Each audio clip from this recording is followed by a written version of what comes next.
धर्म का शुद्ध तत्व क्या है? शुद्ध स्वरूप। धर्म के नाम पर बहुत बकवास चलती है।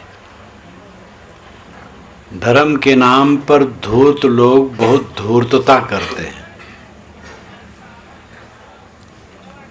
स्वयं भगवान बन जाते हैं, मैं भगवान हूं, पूरी दुनिया का मालिक हूं,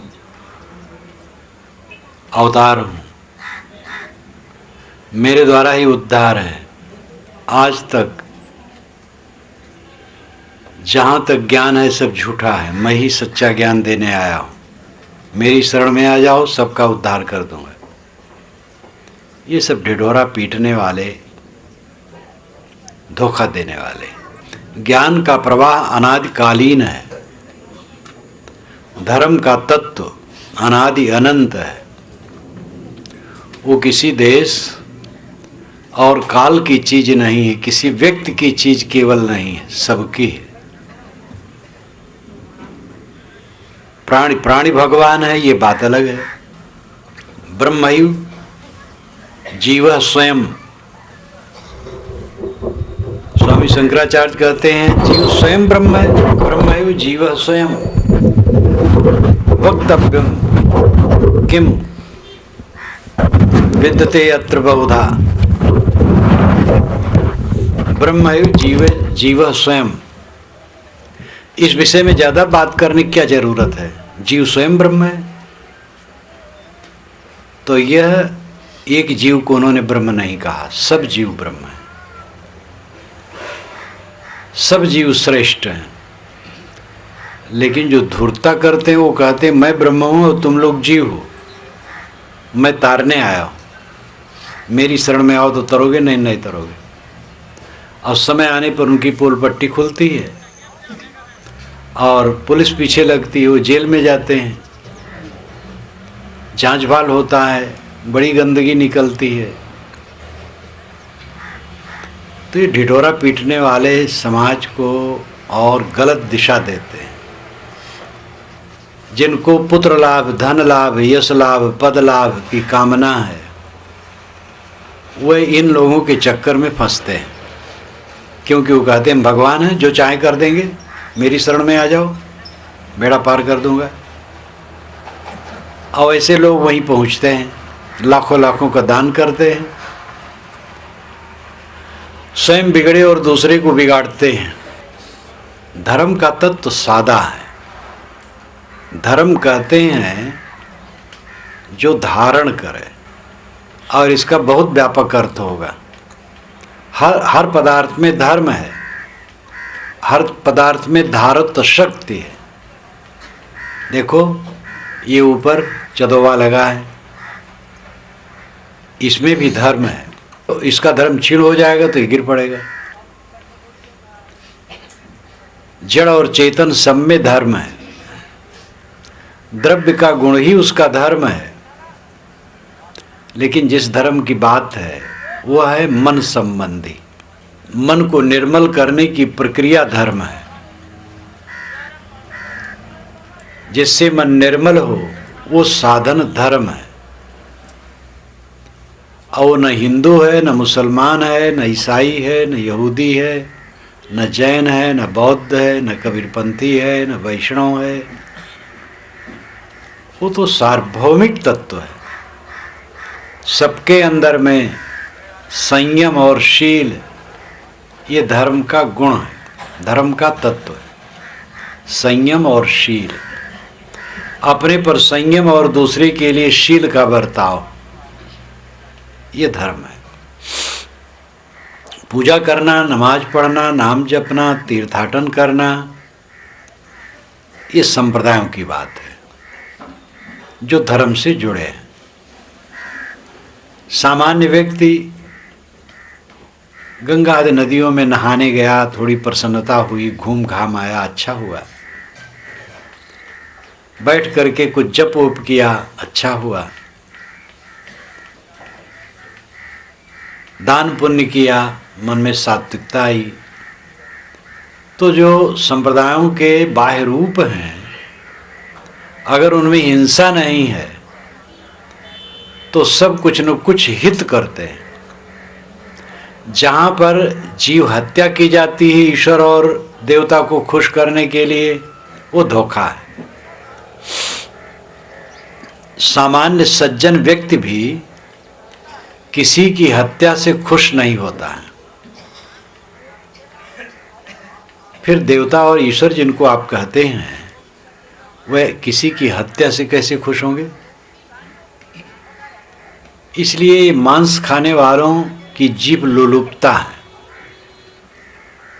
जिससे वह मांस भी खाते रहें और भगवान और देवता के भगत भी बने रहें, धार्मिक भी बने रहें। जीव हत्या छोड़कर, अश्लील कर्म छोड़कर जो पूजा पाठ अर्चना वंदना तीर्थ व्रत इत्यादि का है, वो सब किसी न किसी प्रकार से लोगों का हित करने वाला है। धीरे धीरे आगे बढ़ते बढ़ते जब विवेकवान मिल जाएंगे तो उनको यथार्थ ज्ञान भी हो जाएगा। लोग बांध लेते हैं धर्म को, हिंदू धर्म है तो हिंदू जो हो धार्मिक है, जो गैर हिंदू है धार्मिक नहीं है। इस्लाम धर्म है, जो मुसलमान हो जाए वो धार्मिक है, दूसरे धार्मिक नहीं है। इसी प्रकार धर्म को अपने अपने घेरे में बंद कर लेते हैं। ये अन्याय है, ये अनर्थ है, अज्ञान है। धर्म का तत्व सबके अंदर में है। संयम और शील ये धर्म है। संयम और शील धर्म है। अपने पर संयम और दूसरे के लिए शील का बर्ताव। जो राम राम कहता है राम उपासक है। एक दूसरा राम उपासक है जो आचरण से खराब है, तो राम उपासक उसको अच्छा नहीं मानेगा। एक अल्लाह अल्लाह कहता है लेकिन आचरण उसका अच्छा है तो उसको अच्छा मानेगा। ऐसे अल्लाह कहने वाला है, कोई दूसरा मुसलमान है अल्लाह कहने वाला और आचरण से ठीक नहीं है तो उसको अच्छा नहीं मानेगा। लेकिन एक राम उपासक को अच्छा मानेगा जो आचरण से अच्छा है। इसलिए आचरण की पवित्रता मनुष्य की प्रामाणिकता है। कौन नाम जपते हैं, कौन मंत्र जपते हैं, किस देवता की उपासना करते हैं, ये प्रामाणिकता नहीं। जहां समूह हुआ वहां उत्तम मध्यम कनिष्ठ सब प्रकार के लोग होंगे। पंथ संप्रदाय जब बनता है तो उसमें दूध के धोए सब नहीं रहते हैं, उत्तम मध्यम कनिष्ठ सब रहते हैं। यहां तक कि उसमें खुराफाती घुस जाते हैं और विकृत करते हैं। इसलिए किसी संप्रदाय से मोक्ष है ये गलत है। संप्रदाय मोक्ष नहीं देता है। मोक्ष तो अपनी करनी से है। मोह का क्षय होगा मोक्ष होगा। जिसके मन के मोह का क्षय हो जाए उसी का मोक्ष है। मोक्ष किसी की डिबिया में थोड़ा है। कोई गुरु अपनी डिबिया में रखे हो मोक्ष दे दे, कोई संप्रदाय वाला मोक्ष दे दे, सर्टिफिकेट दे दे मोक्ष का, ये सब बकवास है। गुरु रास्ता बताता है। किसी संप्रदाय का गुरु है, अगर उसको बोध सही है और रहनी सही है तो यथार्थ गुरु है। बोध है आत्मबोध, रहनी है जीवन की पवित्रता। प्रत्यक्ष परोक्ष और अपरोक्ष सत्ता के 3 हिस्से हम कर सकते हैं। जरा इस पर ध्यान दीजिएगा। प्रत्यक्ष, परोक्ष, अपरोक्ष, 5 विषयों का जहां तक पसारा है इसको प्रत्यक्ष कहते हैं। शब्द, स्पर्श, रूप, रस, गंध, ये 5 विषय हैं। सारा संसार 5 विषय है। 5 विषय से अलग छठा विषय नहीं है। और इन 5 को ग्रहण करने के लिए हमारे शरीर में 5 ज्ञान इंद्रियां हैं। आँख, नाक, कान, जीभ, चाम। इन 5 से हम संसार को जानते हैं। विषय कहते हैं पदार्थ को। तो ये पदार्थ जो शब्द, स्पर्श, रूप, रस, गंध में विभाजित है ये जड़ है। और यही प्रत्यक्ष है, और इन्हीं में सारा संसार उलझा है। ये अनात्मा है, ये आत्मा नहीं, अपना स्वरूप नहीं। इसमें जितना चिपकोगे उतना क्लेश पाओगे। विषयों का चिंतन करोगे, दुनिया के पदार्थों का चिंतन करोगे, उसमें राग बनाओगे तो क्लेश होगा, क्योंकि वो सब टूटे फूटे बनने बिगड़ने वाले हैं, विनशने वाले हैं, स्थिर नहीं। कोई भी दुनिया की वस्तु स्थिर नहीं है, सब चल विचल है। सारा संसार प्रत्यक्ष में डूबा है। शरीर पहला है, शरीर से शुरू होता है। शरीर क्या है? शव है, शव, मुर्दा, लाश। इसमें आत्मा है, चेतन है, इसलिए मंगल में दिखता है, नहीं तो यह लाश है। और लाश को छूने पर लोग नहाते हैं। बिना छुए भी अगर लाश जलाने जाते हैं, दफनाने जाते हैं, तो चाहे लाश को छुएं चाहे न छुएं, उस स्वभाव समाज में रहे तो नहा करके तब घर में प्रवेश करते हैं। लाश गंदी चीज है, ये हमारा शरीर लाश है, और इसमें मोह करेंगे तो हमारी मलिनता मिट नहीं सकती। देह में मोह करने वाले के मन की मलिनता कभी नहीं मिट सकती। देह साधन है, इससे साधना करके भजन करके कल्याण करना चाहिए। ये मोह करने की वस्तु नहीं है, साधन है, ये साधना करने की वस्तु है।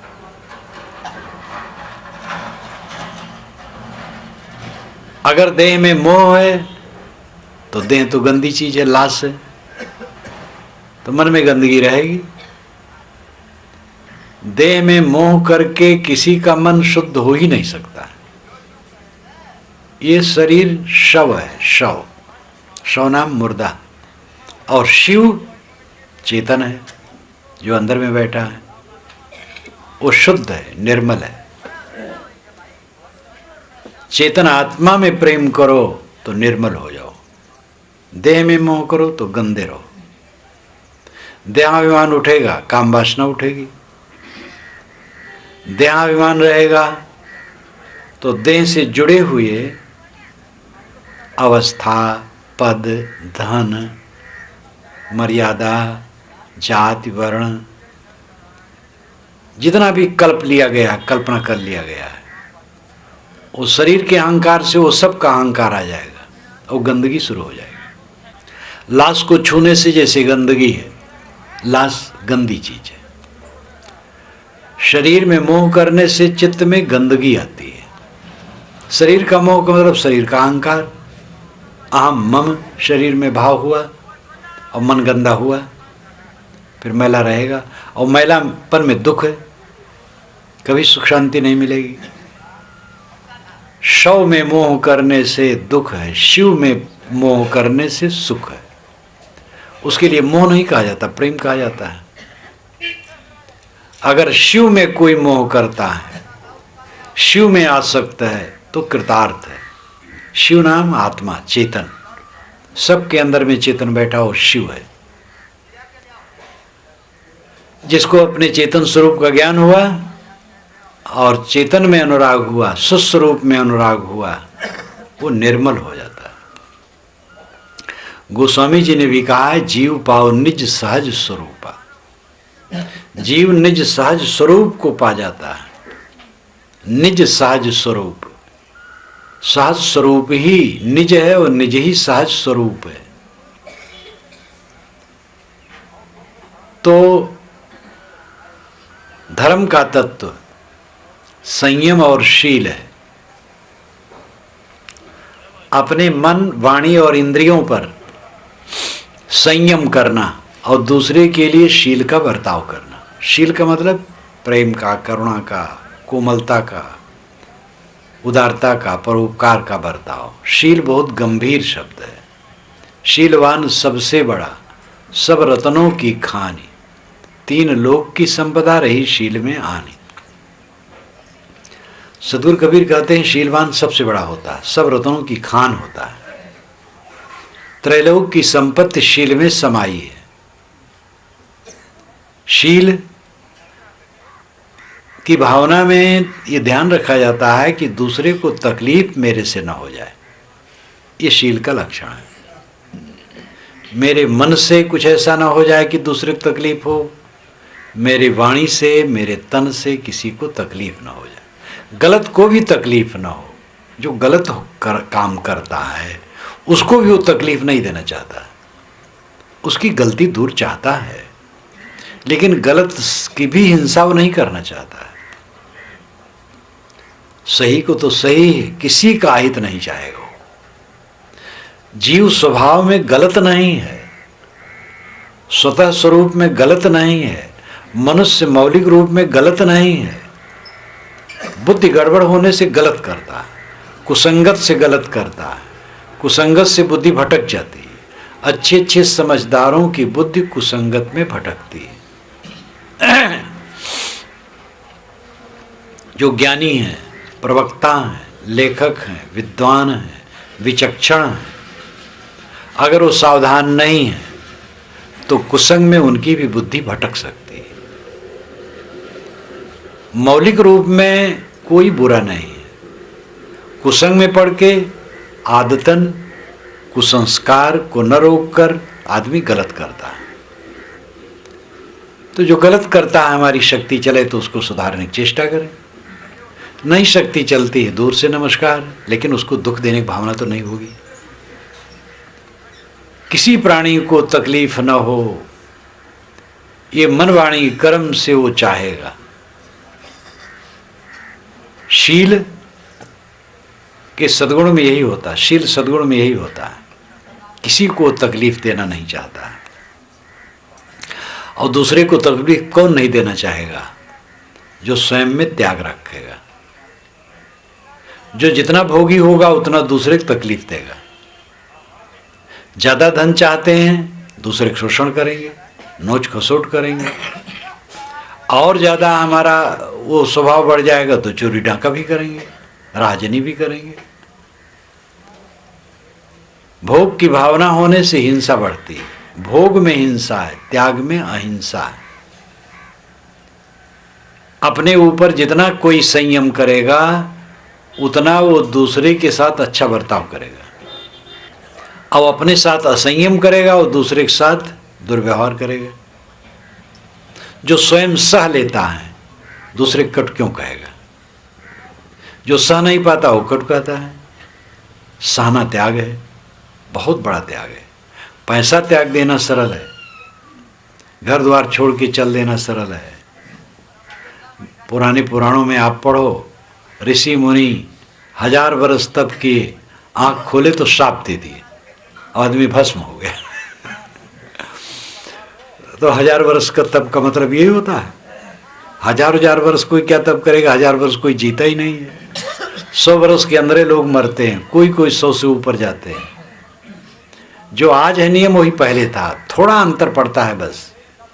दुनिया में सबसे पुरानी पुस्तकें वेद हैं, बाइबल से भी वेद पुराने हैं, और ऋग्वेद तो सर्वथा पुराने हैं।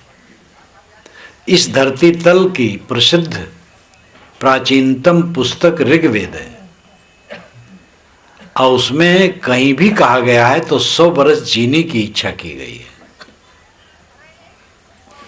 कई 100 वर्ष नहीं। वैदिक ऋषि बड़े ईमानदार हैं, बड़े सरल हैं, जो जैसे वैसे कह देते हैं।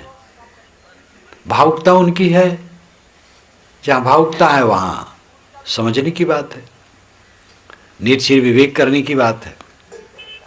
लेकिन वो छली नहीं है, धोखा नहीं देते हैं, जैसा समझते हैं वैसा कहते हैं। पीछे वाले तो समझते कुछ है, कहते कुछ है। पुराणों में लिख डाला गया, राजा प्रिवर्त 11 अरब बरस राज्य किए। 11 अरब बरस और 2500 वर्ष के बाहर का ठीक से इतिहास नहीं मिलता है। 2500 वर्ष के अंदर का इतिहास ठीक से नहीं मिलता है। और 11 अरब बरस राजा प्रियव्रत राज ही करते रहे। उनके रथ का पहिया जहां जहां गया समुद्र बन गया। ये जो समुद्र हैं वो राजा प्रियव्रत के रथ के पहिए की लकीर है। तो कौन घोड़ा उस रथ को खींचता था? इतना मोटा पहिया किस बढ़ई ने बनाया था? हजारों किलोमीटर चौड़ा। 2 आदमी जा रहे थे तो कहे आओ बैठे, बहुत भूख लगी है। तो कहे बैठ के क्या करोगे, कुछ है ही नहीं है। कहे मन ही मन चना चबाएं। तो दूसरे ने कहा जब मन ही मन चबाना है तो मन ही मन पूरी सब्जी क्यों न खाए। एक ने कहा मेरे घर में एक सरसों का पेड़ है, आंगन में है, जब पुरवाई बहती है तो 1000 मन सरसों पश्चिम झड़ जाता है, और जब पश्चिमी हवा चलती है तो 1000 मन सरसों पूरब झड़ जाता है। इतना बड़ा पेड़ है। एक ने कहा मेरे यहाँ एक मूली है, एक नदी के पाट पर रख दिया गया, उसी पर गाड़ी घोड़ा सब चलता है। एक ने कहा मेरे एक कमरा है, जब प्रलय होता है तो सब जोड़े जीवों का, देहधारियों का उसी में रख लेते हैं। एक ने कहा मेरे एक बांस है, तो जब पानी नहीं बरसता है और जरूरत पड़ती है तो उसी बांस से बादल को कोंच देते, बस बरसने लगता है। तो कहे वो बांस कहाँ है?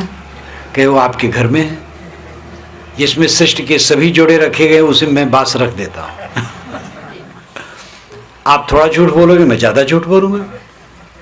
आपके गुरु आकाश में उड़ते हैं तो हमारे गुरु सूरज तक पहुंच जाते हैं। ये झूठाई की होड़ धर्म में मची हुई है, ये धर्म को विकृत करते हैं। प्रकृति के नियमों का उल्लंघन कोई नहीं कर सकता है, मुर्दे को कोई जिला नहीं सकता है। किसी की आयु सैकड़ों वर्ष नहीं होती है, 100 वर्ष के अंदर मरते हैं, कुछ लोग 100 से ऊपर जाते हैं। लेकिन धर्म के नाम पर बहकाव बहुत है। पुराणों में ऐसा लिख डाला गया है, और केवल हिंदू पुराण इसके लिए बदनाम नहीं है, सबके पुराणों की लीला यही, सबके पुराणों में ऐसा हांका गया है। विवेकवान बनो। कबीर सिंह साहब की वाणी निर्णय देती है। वह सब जगह 2-2 4 की तरह कहते हैं। आप उनकी वाणी पढ़ें तो देखेंगे कहीं आप पकड़ नहीं सकते। निर्णय वाणी, निष्पक्ष। उपनिषद के ऋषियों ने अध्यात्म की बात निष्पक्ष कही, उन्होंने अपरोक्ष के लिए ही कहा। परोक्ष की भी बात है, लेकिन अपरोक्ष को अंतिम बताया। मैं कह रहा था कि प्रत्यक्ष में सारा संसार डूबा है। प्रत्यक्ष, परोक्ष, अपरोक्ष, ये 3 हिस्से हैं। प्रत्यक्ष है 5 विषयों का जगत पसारा, जिसको आप कहते हैं माया मोह का चक्कर। इससे कुछ लोग उपराम हो जाते हैं, विरक्त हो जाते हैं, और वह परोक्ष में कुछ खोजते हैं। कोई आकाश में ईश्वर होगा, देवता होगा, उसकी उपासना करते हैं, नाम जपते हैं, कीर्तन करते हैं, तो उनके मन में थोड़ा संतोष होता है, क्योंकि दुनिया का चक्कर थोड़ा हट जाता है। ये प्रत्यक्ष का मोह घट जाता है, और परोक्ष में कल्पना करते हैं तो थोड़ा थोड़ा उनको आनंद आता है, लेकिन क्लेश मिटता नहीं है। जब अपरोक्ष बोध होता है तब सारा दुख दूर होता है। अपरोक्ष का मतलब है स्वयं आत्म अस्तित्व। जो इंद्रियों से जाना जाए वो प्रत्यक्ष है, और जो मन से कल्पा जाए वो परोक्ष है, और इंद्रिय मन दोनों जब विश्राम पा जाएं वो अपरोक्ष है। 5 ज्ञान इंद्रियों से जो जाना जाता है वो प्रत्यक्ष संसार है, और मन से जो कल्पना की जाती है वो परोक्ष है। देवी देवता, ईश्वर, ब्रह्म कहीं आकाश में या कहीं भी माना जाता है आत्मा से हट करके, वो परोक्ष है। अपरोक्ष है स्वयं आत्मा, आप स्वयं अपरोक्ष है। अब आपके साथ क्या रहता है? आत्मा के साथ आत्मा रहता है, जीव के साथ जीव रहता है, जीव के साथ और कुछ नहीं रहता है। मिलता है, छुटता है। हमें कोई रुपये दे दिए, हमें रुपया मिल गया। रुपया मिल क्या गया? देखने में आ गया हाँ रुपया है, लोग धर दिए, खर्च हो गया, आया और गया। मिला कहाँ? मिलने का भ्रम होता है। लड़का पैदा हुआ, मुझे लड़का मिल गया। अरे भाई, लड़का पैदा हुआ, बढ़े, सेवा करो, पढ़ाओ लिखाओ, खिलाओ पिलाओ, काम धंधा में लगाओ, फिर शादी विवाह करो, फिर उसकी हानि लाभ सहो, सुख दुख सहो। देख रहे हो कि एक लड़का है, मिला आपको क्या है? हाँ, उसके द्वारा मिलेगा तो झंझट मिलेगी, उसका प्रबंध जीवन भर करते रहो और उसकी गाली गुप्ता भी सहते रहो, उसकी ऊंच नीच भी सहते रहो।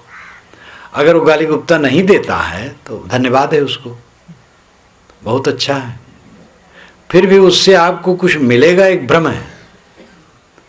खाना पानी मिल सकता है, खाना पानी तो सबको मिलता रहता है। पुत्र मिला है, एक व्यवहार है, मिला बोला आपको कुछ नहीं। अब आप पुत्र को छोड़ करके चले जाएंगे, कहाँ मिला? ऐसा भी दुर्भाग्य होता है कि पुत्र सामने चला जाता है।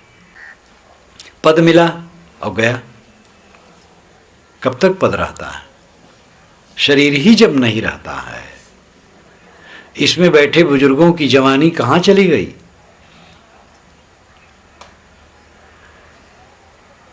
तो मिलता है जो कहा जाता है, मिलता उलता कुछ नहीं है। सामने होता है वो चला जाता है, कुछ ठहरता नहीं। आत्मा से आत्मा कभी अलग नहीं होता है, जीव से जीव कभी अलग नहीं होता, स्व से स्व कभी अलग नहीं होता। खुद से खुद कोई अलग होगा? खुद से खुद कोई अलग नहीं हो सकता। आपका परम प्रीतम, परम प्यारा, परम धन स्वयं स्वरूप आत्मा जो नित्य शुद्ध बुद्ध निर्मल है, उसका क्षय विनाश नहीं है, वो एक रस है।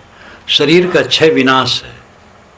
जब शरीर ही का क्षय विनाश है तो शरीर संबंधी प्राणी पदार्थों का क्षय विनाश स्वाभाविक है। और यही प्रत्यक्ष जाल है जिसमें हम भूले हैं और दुख पा रहे हैं। प्रत्यक्ष में उलझा आदमी पराय से क्या मिलता? दुख। प्रत्यक्ष पराया है, पर है, स्व नहीं है। ये जगत जंजाल अपने से अलग है, अनात्म है, अनित्य है, इससे क्लेश होता है। इसलिए आत्मा में लौटो, अपनी तरफ लौटो। साहब ने कहा, पानी में मीन पियासी, मैं सुन सुन यावत हाँसी, आत्मज्ञान बिना नर भटके, कोई मथुरा कोई काशी। जैसे मृगा नाभि कस्तूरी, बन बन फिरत उदासी, जल बिच कमल, कमल बिच कलियां, ते पर भवर निवासी, सो मनबर त्रैलोक्य भयो सब जति सती सन्यासी। जाको ध्यान धरे विधि हरि हरि मुनिजन सहसा 88, सो तेरे घटमाही विराजे परम पुरुष अविनाशी। है हाजिर ते दूर बतावे, दूर की बात निराशी, कहत कबीर सुनो भाई साधो, बिन गुण भरम न चासी। मछली पानी में है और प्यासी है, ये व्यंग है साहब का। मछली नहीं प्यासी रहती है। यहाँ लक्षणार्थ है, जीव परमात्मा में है और प्यासा है, क्योंकि नहीं जानता है, परमात्मा अलग खोजता है। ब्रह्मैव जीव स्वयं, मैंने अभी उदाहरण दिया था। स्वामी शंकराचार्य कहते ब्रह्मैव जीव स्वयं, जीव स्वयं ब्रह्म ही है, कहां खोजते हो? साहब कहते हैं तुम परमात्मा में हो, परमात्मा खोज रहे हो। आत्मा ही परमात्मा है, तुम स्वयं परमात्मा हो, स्वयं शुद्ध बुद्ध हो, निर्मल हो, स्वयं तृप्त काम पूर्ण काम हो। आदत बना बना करके दुखी हो। अपने को पहचानो, समझो, जानो। इस प्रकार जब अपरोक्ष बोध होता है तब सब भ्रम कट जाता है। आदमी दुखी क्यों है? क्योंकि उसका मन हरदम माया में है। माया जो रहे और अभी और फिर आगे न रहे, जो है अभी और अभी गायब हो जाए, वही माया। आवे जाए सो माया, संतो आवे जाए सो माया। साहब ने बहुत सरल माया की परिभाषा कर दी है, संतो आवे जाए सो माया। जो आवे और जाए वो माया है, और जो स्थिर रहे वो मायातीत है। आप स्थिर हैं। आपने अपने शिशुपन को देखा, बालपन को देखा, कौमार्य को देखा, जवानी को देखा, बुढ़ापा को देखा, जर्जरता को देखा, अंत में मौत के द्वार से निकल गए। आप देखने वाले हैं, दृष्टा हैं, आप स्थिर हैं, लेकिन जो कुछ आप देखे वो स्थिर नहीं है। देखने वाला स्थिर है, दिखाई देने वाला स्थिर नहीं है।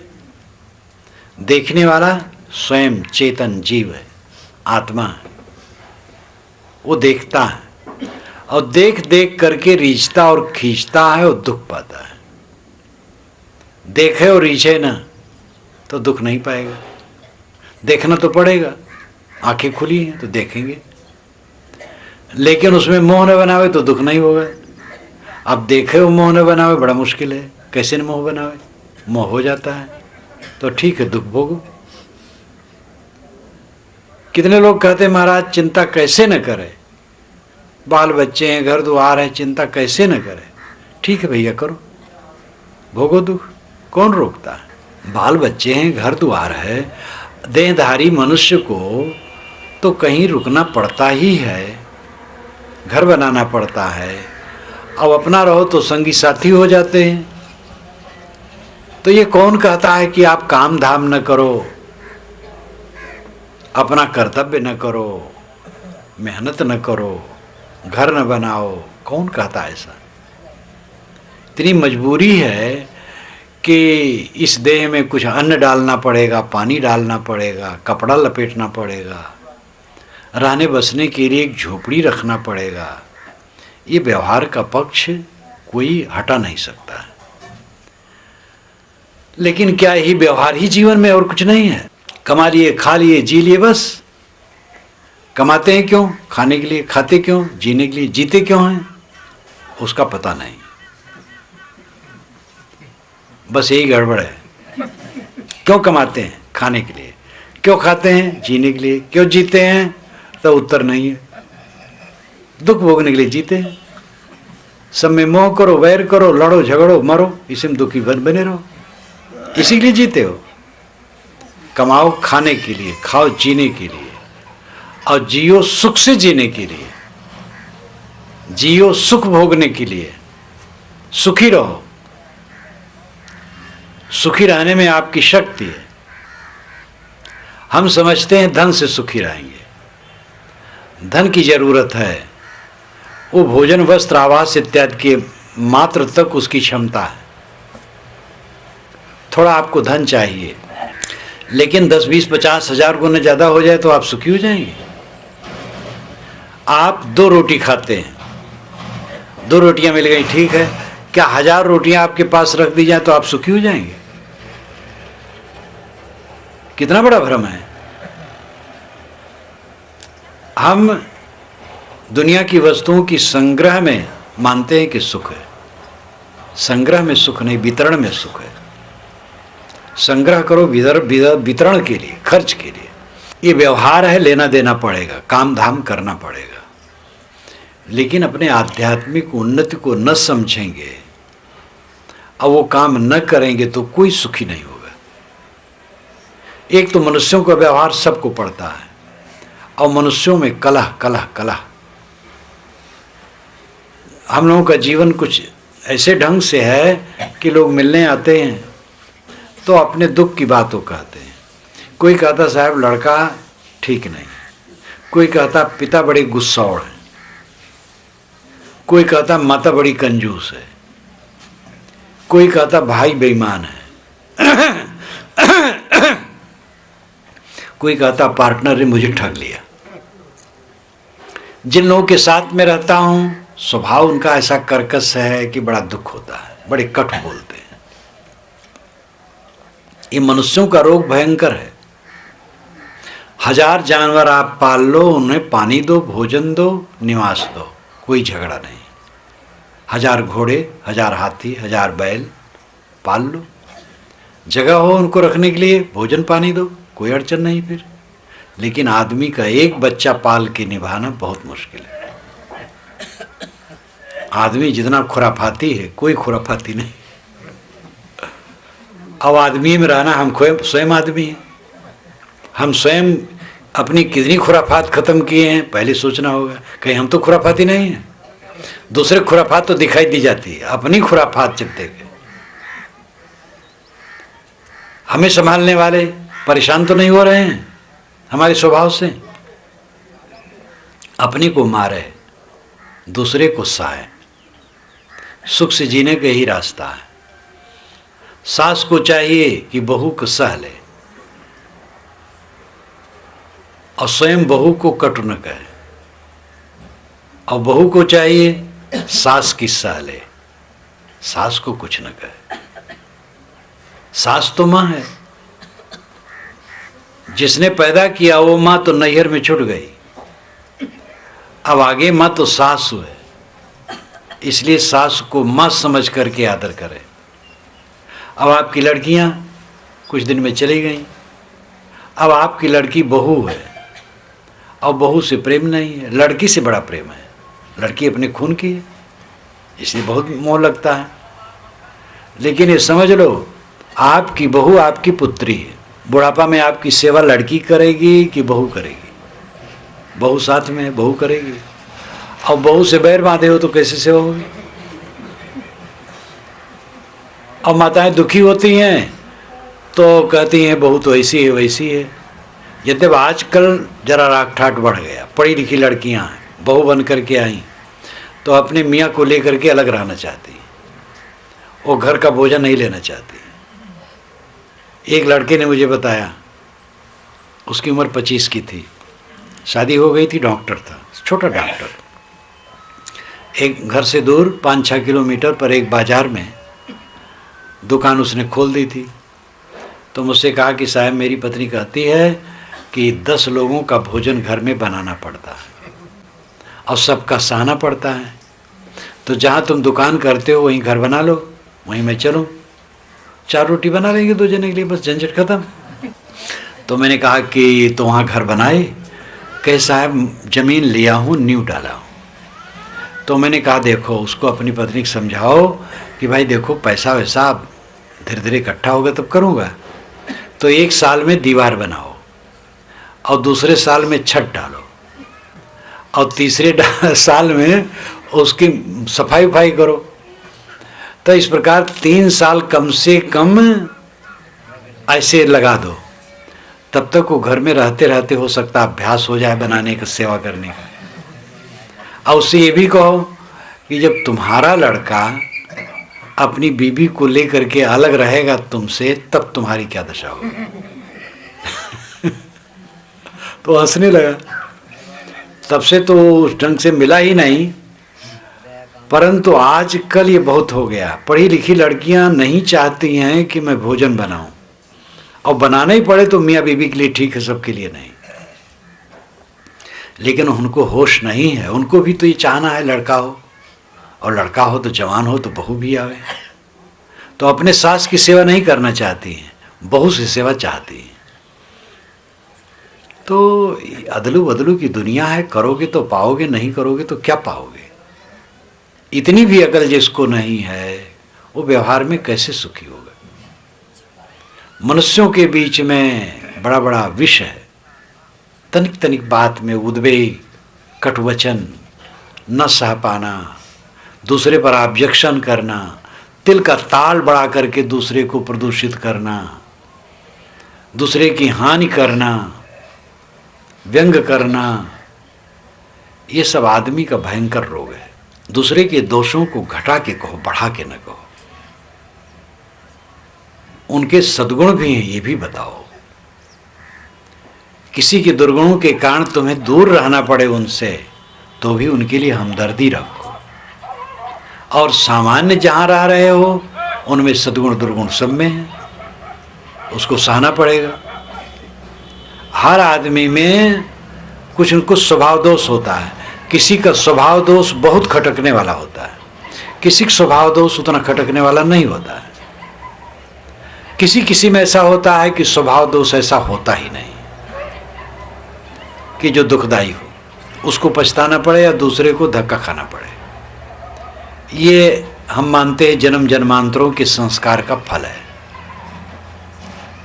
जिनका स्वभाव दोष ऐसा है तो जन्म जन्मांतरों से उनका कुछ कुसंस्कार होगा जो आज उनको प्रभावित करके उनको तकलीफ देता है और दूसरों को भी देता है।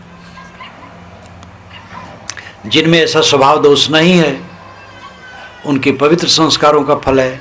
लेकिन अंततः मनुष्य स्वतंत्र भूमिका में है, अपने स्वभाव को बदल सकता है। भजन क्या है? स्वभाव को बदलना। क्रोध है, मारो उसको। अहंकार से क्रोध जगता है, अहंकार छोड़ दो तो क्रोध शीतल होगा, ठंडा होगा। अहंकार सब दुखों की पिता है। सारे दुख पैदा होते हैं अहंकार से। अहंकार को मारे बिना कोई शीतल नहीं हो सकता। बहू ने थोड़ा सा कट कह दिया, सास का अहंकार जग गया, मैं बड़ी हूं, कैसे कह दिया। अगर सास अपने अहंकार को मार ले, ठीक है बच्ची है, कह दिया, शीतल हो जाए, तो बहू को पश्चाताप करना पड़ेगा। लड़ जाओगी तो दोनों तरफ से गुस्सा बढ़ेगा। कोई भी कटु कह दे, दूसरा सह ले तो आनंद आ जाएगा। आप घर में गए, आपकी पत्नी ने कट कह दिया और आप डबल कट कह दिए, बस लंका कांड शुरू। उसने कट कहा, आप मीठे रह गए तो उसको पछताना पड़ेगा। आपको शीतलता मिलेगी, वो पछताएगी कि अब ऐसा नहीं कहना चाहिए। आग से आग बढ़ती है, आग बढ़ाओ ना घटाओ। आग है तो उसमें पानी डालो, और आग डालोगी तो और आग बढ़ेगी, ईंधन डालोगे और आग बढ़ेगी। सुख का रास्ता संयम है, यही धर्म है। अपने पर पूरा संयम कर लेना जीवन मुक्ति है, जीते जीते मुक्ति। मन को वश में कर लिया, अब मन भटकता नहीं। वाणी को संयम, वाणी पर संयम कर लिया, अब वाणी में कठोरता और कटु असत्य अश्लील ये सब नहीं रह गए। इंद्रियों में संयम हो गया, अब उसमें विकृति नहीं है। यही मोक्ष है, पूरा संयम मोक्ष है। अपने पर संयम और दूसरे के लिए शील, ये धर्म है। हिंदू धर्म, इस्लाम धर्म, जैन धर्म, बौद्ध धर्म, ईसाई धर्म, ये धर्म नहीं कहना चाहिए, परंपरा है, संप्रदाय है। इस्लाम 1400 वर्षों से है, उसके पहले धर्म नहीं था क्या? अब आज भी जो मुसलमान नहीं है उनमें भी धर्म है। ईसाई 2000 वर्षों से है, बुद्ध तो 2500 वर्षों से है, जैनत्व से कुछ पुराना है। हिंदू शब्द भी 2500 वर्षों से प्रचलित है, उसके पहले नहीं था। तो ये सब धर्म नहीं है, संप्रदाय है, परंपरा है, समाज है। धर्म तो वह है जो सनातन है, सदा रहा, सदा रहेगा और सबके दिल में है। गुरुजन उसका उद्घाटन करते, प्रेरित करते, समझाते। अगर सही विचारवान है गुरुजन तो उसी आंतरिक शक्ति को जगाते हैं। आप में वो शक्ति है। दुख हम क्यों पाते हैं? असंयम से। मन भटकता है इसलिए दुखी है, वाणी में चलता है इसलिए दुखी है। ऐसी वाणी बोल दिए कि पीछे स्वयं क्लेश हो रहा है, ऐसा क्यों बोला? ऐसा न बोलता तो काम चल सकता था, दूसरे ढंग से कह देता। जैसे किसी की त्रुटि देख करके, त्रुटि हो चाहे ना हो, मैंने माना कि त्रुटि है मैंने कहा मूर्ख, अभी कट हो गया। अगर कहा भोले तुमने ऐसा क्यों किया, तो ये मीठा हो गया। इतने में बड़ा फर्क हो गया। मूर्ख कहा और भोला कहा, दोनों में बहुत फर्क हो गया। मूर्ख तो ने क्या किया, अगर कहा भोला तुमने क्या किया, बड़ा फर्क हो जाता है। आपसे मैं बात कर रहा था, आपकी बात मैं समझ नहीं पाया,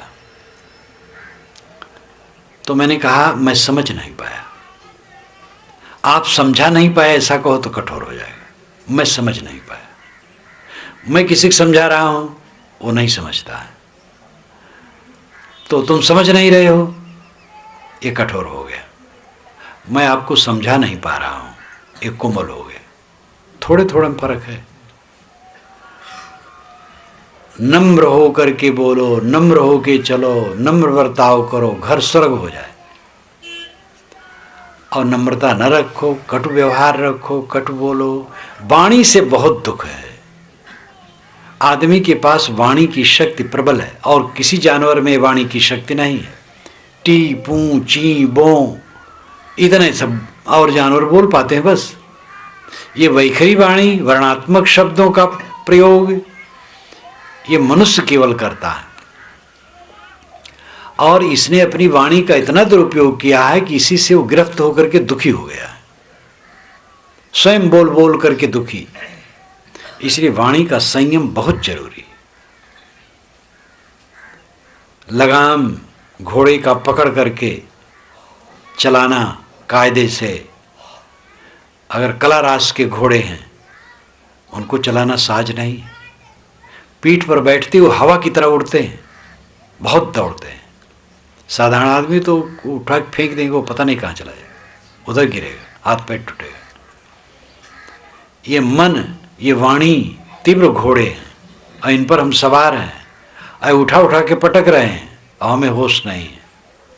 दुख कहाँ से आता है? कहीं बाहर से आता है। मन का संयम, वाणी का संयम, कर्मों का संयम, यही हमें रुला रहा है। इसी से तकलीफ है। और इन्हीं को ठीक कर लो, कौन दुख देगा? कोई गाली देता है, सालो, साना धर्म है। फिर वो गाली देने वाला भी शर्मा जाएगा। झुकना शुरू करो तो अगला आदमी भी झुकेगा। लोग कहते जो मैं मारा ताई मैं मारा, उसने मुझे मारा तो मैंने मारा, तो आपने मारा तो फिर उसने मारा था, फिर आपने मारा, तो कहाँ तक चले गए? मारा मारी।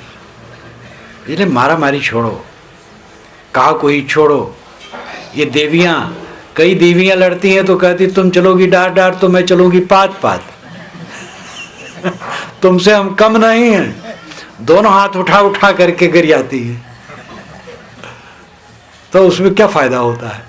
यहीं से मैं गया था हरियाणा की तरफ, तो एक बाजार में एक कार्यक्रम था, तो मैं छत पर पहुंचा जब, तो दो स्त्रियों को लड़ता देखा, तो एक तो नहीं दिखाई दे, एक रहे, तो खूब बोले, तो कहे हाँ, अंत में कहे हाँ, तो तब फिर और लोग और स्त्रियां जा उसको पकड़ करके घर में ले जाए। बस घर से फिर निकला, फिर बोले, दूसरे की तो आवाज सुनाई दे और एक दिखाई दे। इतनी लड़ाकू। मैंने अपने साथियों से कहा कि जितनी शक्ति खर्च कर रही है इसमें, इस शक्ति को सहने में खर्च करती तो शीतल हो जाती। गरियाने में तो कष्ट है, सह लेने में तो आनंद है, लेकिन अहंकार सहने नहीं देता है। हम कम हैं और ये मान लिए कि हम कम हैं तो क्या बुरा होगा। साहिब ने तो यही कहा, कबीर हम सबते बुरे, हम ते भल सब कोय, जिन ऐसा कर जानिया मीत हमारा सोए। हमारा मित्र वह है जो अपने को सबसे छोटा मान ले, सबसे बुरा मान ले। तो ये नहीं कि वो भ्रम में पड़ेगा, अपने बुरा मान लेगा मैं बुरा हूं। भैया ठीक है, मैं ही बुरा हूं, शांत हो जाएगा। तो धर्म का तत्व, शुद्ध धर्म का तत्व है संयम और शील। एक वाक्य में धर्म की परिभाषा काफी है, संयम और शील। जितना जितना अपने पर संयम करो उतना उतना शील का बर्ताव कर पाओगे। महाराज राम ने अपने पर संयम किया तो माता पिता और भरत के लिए शील का बर्ताव किया। उनको राज्य बताया गया शाम को और सुबह वनवास दिया गया, तो उन्होंने संयम किया। वे रुक जाते तो राजगद्दी उन्हीं को होती, पब्लिक सब उन्हीं चाहती थी। और दशरथ चाहते थे और भरत आते फिर उन्हें बैठाते, लेकिन उन्होंने संयम किया और तुरंत चल दिए, उसी दिन चल दिए। अपने पर संयम किया तो पिता माता के लिए शील का बर्ताव हुआ, वचन पाले। और भरत के लिए शील का बर्ताव हुआ, भरत को गद्दी मिली, बहुत बढ़िया है, हमारे छोटे भाई बेटे। भरत को राज्य मिला, पिता तो दे गए भाई, भरत भोगे, लेकिन भरत ने संयम किया अपने ऊपर, राज्य भोग नहीं किया। श्री राम के चरणों में जाके चित्रकूट में चढ़ा दिया कि भैया राज आपका है। जब वे नहीं आए तो उन्होंने राज्य की सेवा की, भोग नहीं किया। तप पूर्वक उन्होंने राज शासन को निभाया। ये संयम का फल शील।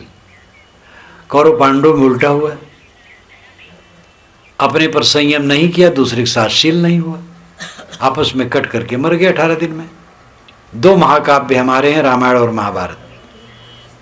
रामायण भाईचारे का बर्ताव सिखाती है, महाभारत भाई भाई में लड़ना सिखाता है।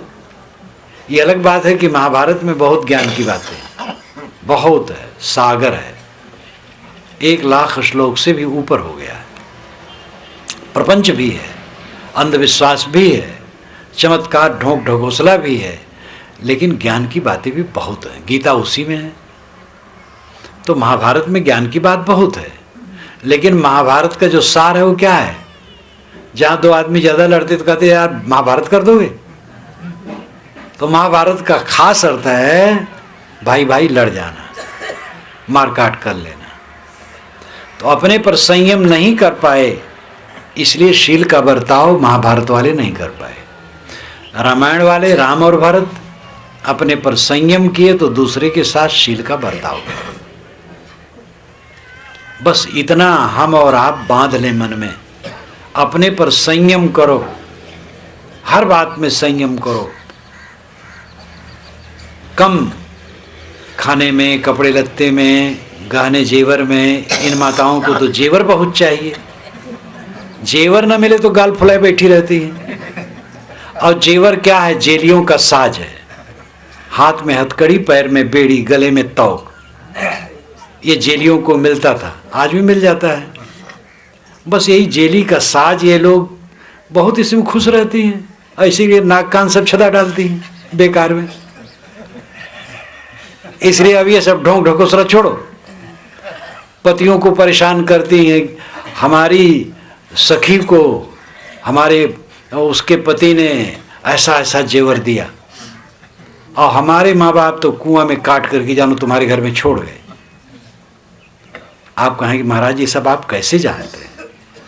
लोग भुक्तभोगी बताते हैं। एक ने कहा साहब मेरी पत्नी ने अकेले में मुझसे कहा कि हमारे माँ बाप कुआं में काट करके डाल गए तुम्हारे घर में, बस हमारी सखियों को ऐसे ऐसे जोड़े गहने मिले, तुम्हारे यहाँ कुछ नहीं। तो मैंने कहा उससे कह दो तुम कहीं गहना से विवाह कर लो, मनुष्य न करो। अरे लड़का लड़की विवाह होता है, पति के लिए पत्नी धन है और पत्नी के लिए पति धन है। अगर पत्नी पति को धन नहीं मानती है, गहना को मानती है, तो कितनी बेवकूफ है। अब ऐसे पति अगर ऐसे किसी प्रकार का है तो वो भी बेवकूफ है। इसलिए पति पत्नी एक दूसरे के लिए धन है, मित्र हैं, सहयोग से चलें और जो मिले खाएं पिए रहें। दाल भात रोटी सब्जी घी मलाई मिलता है, खाएं। और अगर घट गया है तो रोटी नमक खाएं और खुश रहें। फिर बढ़ जाए तो फिर दाल मलाई खाएं, लेकिन किसी स्थिति में विचलित ना हो, किसी स्थिति में आपस में कटुता ना हो। सहयोग से जीवन सुखी रहता है। तो संयम और शील का बर्ताव ये धर्म का तत्व है। ये हिंदू मुसलमान ईसाई यहूदी से कुछ मतलब नहीं रखता, ये मनुष्य से मतलब रखता है। कबीर साहब का उपदेश इसी के लिए है। उन्होंने सार्वभौमिक उपदेश किया। उनका बीजक आप पढ़ो, सांप्रदायिक शब्दों का प्रयोग उन्होंने किया ही नहीं है। कबीर पंथ शब्द नहीं पाओगे पूरे बीजक में, कोई नियमावली नहीं पाओगे। प्राप्त विचारों की समीक्षा और सत्य का उद्घाटन पूरे बीजक में है। जो विचार उनको प्राप्त हुए उस पर उन्होंने समीक्षा की, सत्य क्या है, झूठ क्या है, और सत्य का उद्घाटन किया। इस प्रकार कबीर का विचार ही ऐसा निराला है कि वह संप्रदायगत नहीं है, संप्रदायों से ऊपर है। उनकी वाणी में यही तत्व पाएंगे। उनकी वाणी का सार रूप में मैंने कहा संयम और शील, ये धर्म का तत्व है। ये अपनाएं, अपना सुखी रहें और इससे दूसरे भी सुखी रहेंगे। बोलिए सद्गुरु देव की जय।